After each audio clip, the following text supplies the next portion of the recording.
Because November is Men's Mental Health Awareness Month, I wanted to talk a little bit about something that's not really very happy, but definitely needs to be addressed because it is a very important topic, and that is the topic of suicide. And I know that this is a very heavy and touchy subject, and it can even be a little taboo in certain cultures.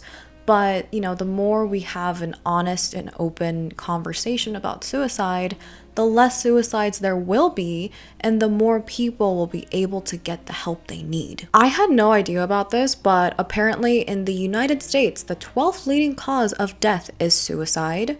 Men are almost 4 times more likely than women to commit suicide. And there were apparently twice as more deaths by suicide than homicides in 2020. So it's an epidemic that not a lot of people want to talk about. And I don't blame them necessarily because it is not a happy topic to talk about.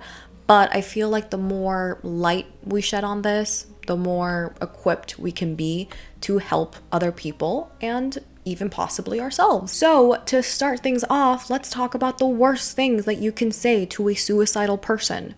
Like, seriously, avoid these at all costs. Number 1, suicide is a choice. No, it's not. Most people who are suicidal or have suicidal thoughts don't actually want to die.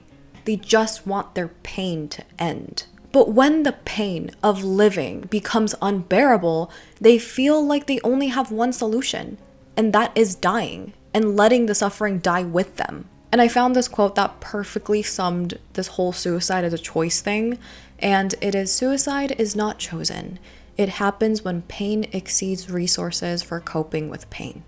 And I feel like there's this illusion of choice when it comes to suicide. So you can choose to continue to be in unbearable pain with absolutely no hope for the future, or you can end the suffering. And I'm not saying suicide is the right answer, and I genuinely think that no person should ever have to be in such a dark place mentally, but the truth is it happens. And when people are like, oh, you're making a choice to commit suicide, when suicidal people don't feel that way, it can actually do a lot more harm than good. Number 2, I hate this one so much, and it is, you'll go to hell if you kill yourself. First of all, not everybody is religious.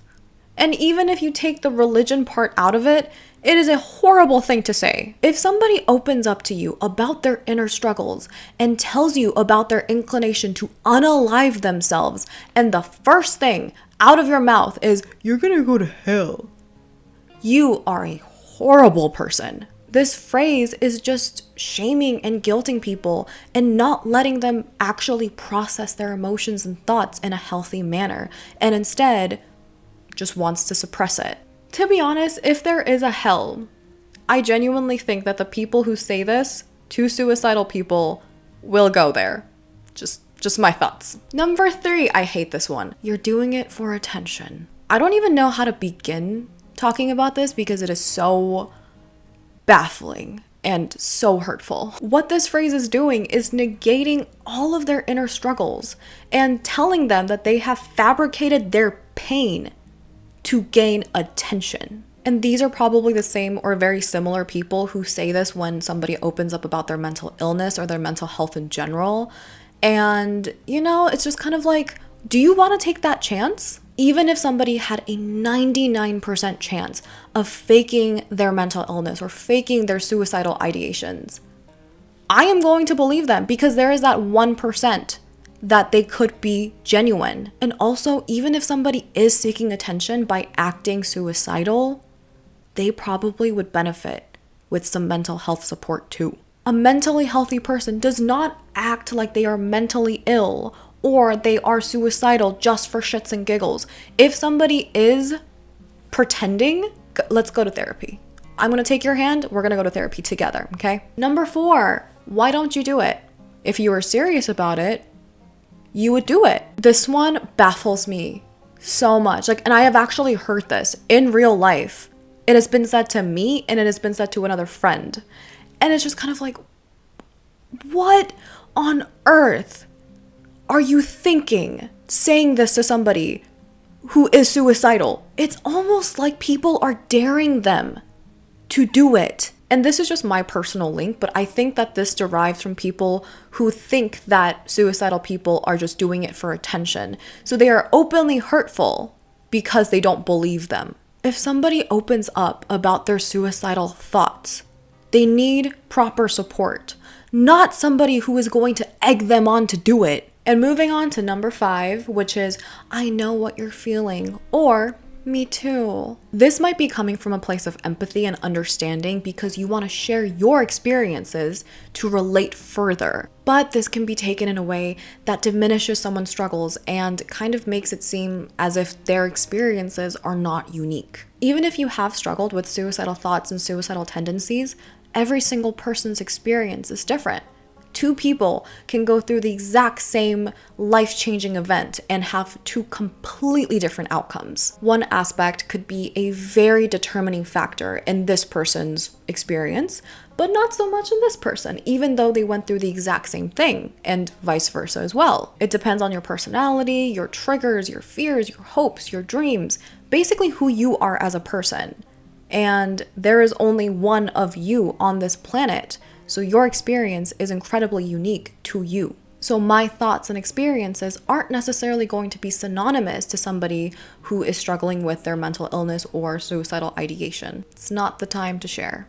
It's the time to listen. And next we have number 6, which is suicide is selfish. A lot of the time, suicidal thoughts come from the idea that I am not worthy of being alive and the world would be better off without me. A lot of suicidal people genuinely think that other people would be better off without them. Like if they died, people will be able to live a better life because they are a burden. That's not being selfish. And when people say that suicide is selfish, it's just confirming their beliefs and reinforcing the thought that they have to die in order for others to be happier. And because suicide is portrayed to be selfish, people who are struggling with suicidal thoughts and ideations are very hesitant to speak up because they might be judged. And I know a common argument is, well, think of the people you might hurt. The reason a lot of suicidal people don't actually do it is because they are constantly thinking of their loved ones and how they will be affected by it. And sometimes the only reason they hold on is because of their loved ones. They bear that pain every single day so that they don't hurt them. And what this is doing is, instead of offering genuine support for suicidal individuals, it is just guilt tripping them. Number 7, other people have it worse. It's not so bad. I genuinely don't understand why human beings need to make everything into a competition, even when it comes to misery. Just because somebody is going through their personal struggles doesn't cancel yours out. So with that logic, if somebody breaks their leg and I get a paper cut, I can't feel my paper cut? Like, no. Paper cuts sting, man. Like, I'm pretty sure a broken leg hurts like a lot, but paper cuts hurt too, in like a different way. Obviously like this, but like, you get my point. Paper cuts sting. I don't care who has a broken leg or not. They freaking sting. It's not pie. Just because somebody has a lot of support doesn't mean that you shouldn't get any either. What is this? What is this metaphor? What? Saying something like this is taking the focus completely away from the current situation and telling the suicidal person that their struggles aren't special and they should suck it up, which is one of the worst things that you could possibly say to somebody who is going through suicidal ideations. And last but not least, be positive. I hate this so much. With this, you're saying that the suicidal person has the choice to be positive and they're just simply not taking it. People with mental illnesses and suicidal ideations want to be happy. They want to be grateful. They don't want to be miserable. They don't want to feel sad and empty and hopeless. No person on this planet wants to feel that way. Every single person wants to feel happy and positive. Nobody wants to feel pain. Well, I mean like masochists, but like that's a whole different thing. And it is so incredibly difficult to feel grateful, to feel positive when you are in that headspace, because You have these things called cognitive distortions, which is basically your brain's way of feeding you lies about yourself to make you feel horrible. This phrase is putting the blame onto suicidal people for not being happy enough and not trying hard enough when they just need support. So those are the main things of what not to say to somebody who is going through suicidal thoughts. If somebody in your life is suicidal or they're exhibiting signs of being suicidal, talking to them is a pretty good start. There's not necessarily a specific rule book because every single person is different, but the most important thing is to listen. Don't make it about you. Don't tell them what to do. Don't say any of the things mentioned in this video, but listen to them with a lot of empathy, an open heart, and absolutely no judgment. And I know a lot of people out there are very solution-oriented people. So when somebody opens up to you about, their struggles that they're having, you kind of go into analyzing mode and you end up offering them unsolicited advice, like what to do next and stuff like that. Try to refrain from doing that with a suicidal person because you are not there to solve their problems. You are there to help them feel a little bit less alone. And if you are suicidal, I just want to say that, I'm not going to sit here and pretend like I know everything about your life and your experiences because they are very unique to you, and your feelings, your thoughts, your experiences are completely valid. But what I do want to say is that, I'm sorry that life hasn't been kind to you and that you're hurting as a result of it. I know you're tired and exhausted and you don't want to cause any harm, but you also don't want to suffer. And to be honest, I don't really think that you are selfish. I don't think you're a coward. I don't think you're weak for thinking this way. I think you're pretty damn strong and selfless to hold on and to keep fighting when you're this exhausted. And you might think differently and it might be hard for you to believe this, but you belong here. I don't care if the only thing you were able to do was just to wake up today. You are enough and you are irreplaceable just by being you.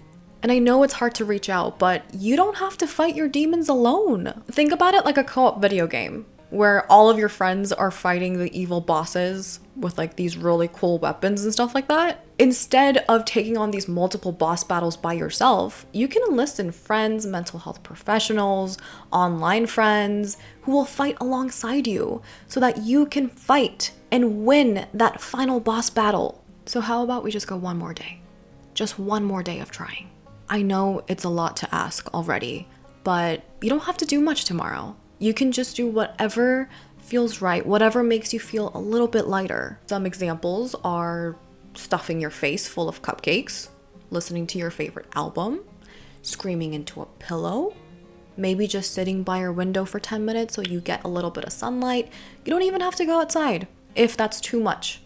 It's fine. And when you do whatever helps you feel a little bit lighter tomorrow, pat yourself on the back. You might think that it's nothing to listen to music or just sit by your window for 10 minutes, but it's not. When you're in a mentally dark place like that, existing is exhausting. And the fact that you got up and tried, even if it's for 1 minute, even if it's for 3 seconds, you tried. So just one more day. You got this. And that's all I got for this video. I know we went a little heavy, a little deep, a little dark today, but I felt like we needed to talk about this in a more open, casual setting so that more people are able to get the help that they need and they feel a little bit less alone. If any of you guys are having suicidal thoughts or suicidal tendencies, here is the international phone number for the suicide hotline. Try giving them a call if you're feeling down because, they're ultimately there to help. They may not be able to take away these feelings permanently, but they are there to remind you that you're not alone and you don't have to be alone. So I am not a mental health professional, so I can only lend you an ear and my personal experiences. But if you want to talk about something in particular, let me know in the comments because I don't want anybody to feel alone in all of this. Because once again, you're not alone and you don't have to be alone. Thank you all so much for watching, and I hope you all are taking care of your mental health because nothing is worth losing your mental health over. Nothing. Not a job, not family members, not friends, not a boyfriend, girlfriend, partner, whoever, like nothing. Your mental health comes first, always. So once again, thank you guys so much for watching, and I will see you next time. Bye.